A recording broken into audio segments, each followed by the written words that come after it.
ការផឹកទឹកក្តៅមានអត្ថប្រយោជន៍ជាច្រើនសម្រាប់សុខភាពនិងជីវិតប្រចាំថ្ងៃខាងក្រោមនេះគឺជាអត្ថប្រយោជន៍សំខាន់មួយចំនួន 1. ជួយធ្វើឲ្យប្រព័ន្ធរំលាយអាហារដំណើរការបានល្អ ទឹកក្តៅអាចជួយឲ្យរាងកាយរំលាយអាហារកាន់តែងាយស្រួលនិងបំបត្តិជាតិខ្លាញ់ដែលមិនចាំបាច់វាក៏ជួយលើកកម្ដៅរាងកាយធ្វើឲ្យប្រព័ន្ធរំលាយអាហារដំណើរការកាន់តែមានប្រសិទ្ធភាព 2. ជួយសម្រួលដល់ឈាមរត់ ទឹកក្តៅអាចជួយពង្រីកសរសៃឈាមធ្វើឲ្យឈាមរត់ស្រួលនិងជួយផ្គត់ផ្គង់អុកស៊ីសែននិងជាតិចំណីទៅកាន់ជាលិកាផ្សេងក្នុងរាងកាយ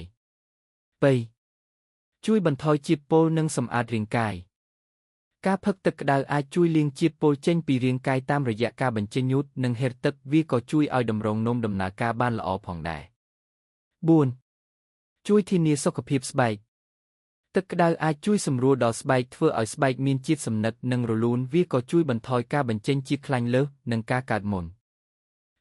5. ជួយឲ្យស្រកទម្ងន់ ការផឹកទឹកក្តៅពេលព្រឹកអាចជួយលើកកម្ដៅរាងកាយបង្កើនអត្រាបំផ្លាញជាតិខ្លាញ់និងជួយឲ្យមានអារម្មណ៍ឆ្អែតយូរ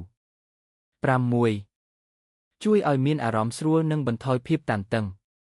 កម្ដៅពីទឹកក្តៅអាចជួយឲ្យសាច់ដុំធូរស្រួលបន្ថយភាពតានតឹងនិងជួយឲ្យអ្នកមានអារម្មណ៍ស្ងប់ស្ងាត់ 7. ជួយបន្ថយអាការឈឺក្បាលនិងអាការឈឺខ្លួន ទឹកក្តៅអាចជួយបន្ថយអាការឈឺក្បាលឈឺពោះរមាស់ឬអាការមានរដូវស្ត្រីដោយសារវាជួយឲ្យសាច់ដុំធូរស្រួលនិងធ្វើឲ្យឈាមរត់ស្រួល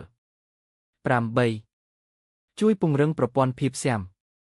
ការផឹកទឹកក្តៅជាមួយគ្រឿងទេសដូចជាម្រេចទឹកឃ្មុំឬជីអាចជួយពង្រឹងប្រព័ន្ធភាពស៊ាំបន្ថយការបាក់ទឹកចិត្តនិងការឈឺចាប់